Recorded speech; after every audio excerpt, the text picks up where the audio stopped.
Senator Ingebrigtsen.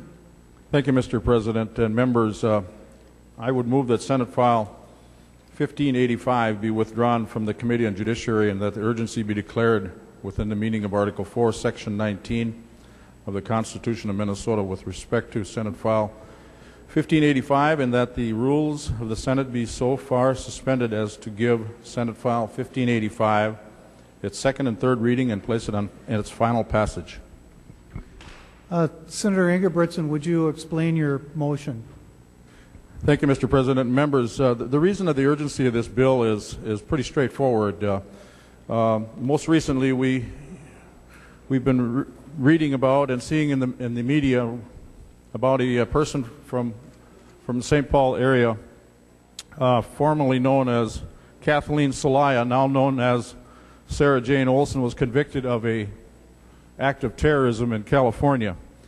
That particular act of terrorism consisted of making of bombs, actually planting bombs under squad cars, and the officers that were involved in the investigation back in the mid-70s stated that they had never seen such a bomb and done in such a professional manner, and if it would not have been located, not only would the officer, by moving the squad car, would have perished, also innocent bystanders, including young children, would have been involved in that particular case. And Soliah was accused of planting the bombs in an attempt to avenge the SLA members that were actually killed in a shootout with the Los Angeles Police Department earlier that year. She then was arrested and actually went into hiding. There was enough evidence in this particular case to charge her with this particular crime because her fingerprints were left at the scene. She went underground after being charged by a grand jury in 1976 for a period of 23 years, where she built a life here in St. Paul and was later, on March 13th, 1999, and again in 1999, May 15th, she was profiled on America's Most Wanted, and actually a tip was generated by the show and was arrested June 16, 1999. Soliah was then charged with conspiracy to commit murder, possession of explosives, explosion and attempt to ignite, and explosive and attempt to murder.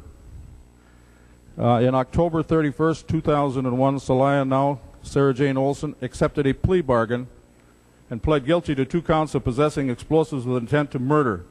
As part of the plea bargain, the other charges were dropped. Mr.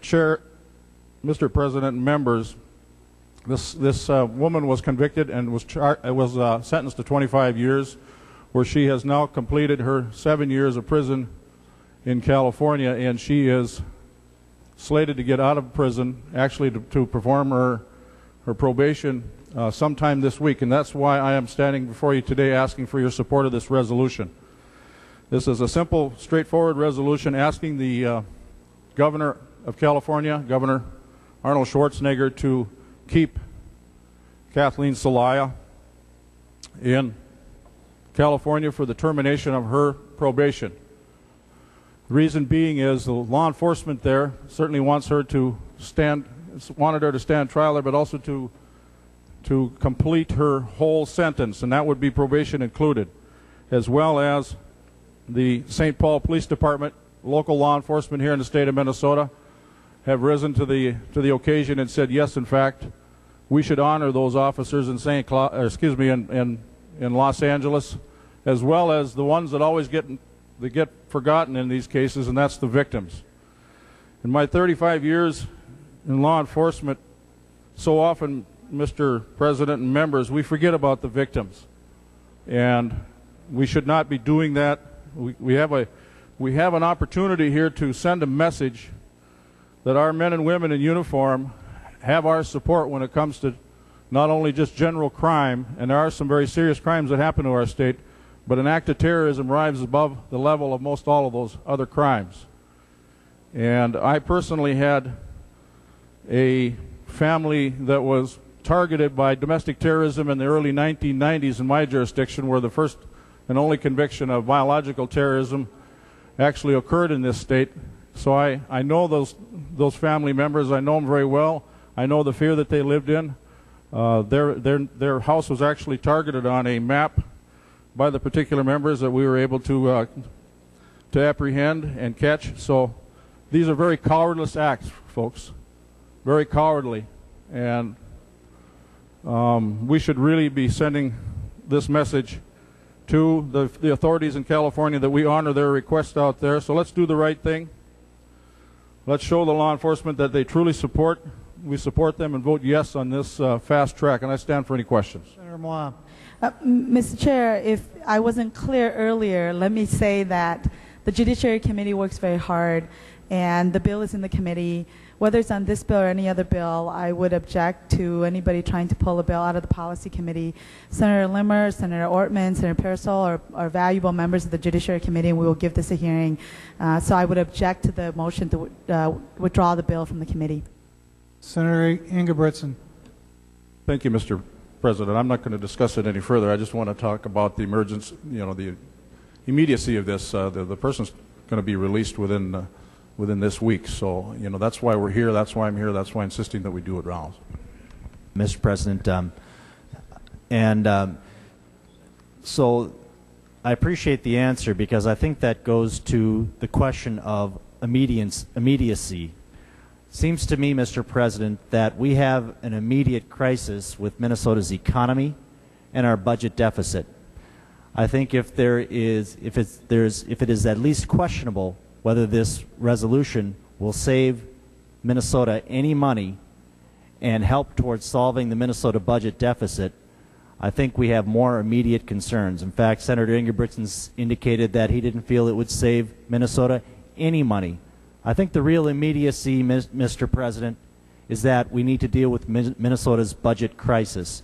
And that is the most urgent pressing form of business we have before us. Senator Ingebrigtsen.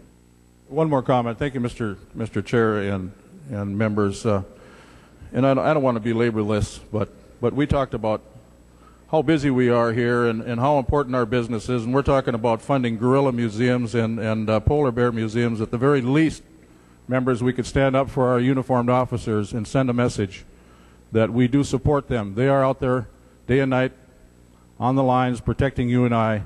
It's a simple resolution asking the governor to reconsider sending it to Minnesota. That's all it is. And that's going to mean a lot to those in uniform. Thank you.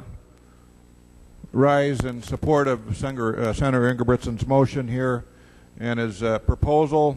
I think it's reasonable. It's certainly timely. The idea that we'd hold it over for committee, insofar as I'm aware, this all happens tomorrow, and so I think it's important that this message get out certainly today. And then what about the message? And I think the good Senator Ingebrigtsen pointed this out. What do we stand for as people? Law and order, certainly. The notion that we would easily forgive someone who, 25 or so years ago, decided that it might be a good idea to blow up some police officers, and maybe in the process, that was our motive probably, but also involved perhaps kids. But this is a person who, committed a crime a long time ago. She's gone to prison. She's paid her public debt. To me, this is a question about whether or not we are willing to forgive. It's a question about whether or not we're willing to implement a little reconciliation. So, I realize that reconciliation at the dinner table has always been something of a scandal, but it seems to me that that's exactly what this vote is about. I would urge you to vote this thing down. This is a vote in favor of forgiveness and reconciliation. All senators voting that desire to vote. The Secretary will close the roll. There being 20 ayes and 44 nays.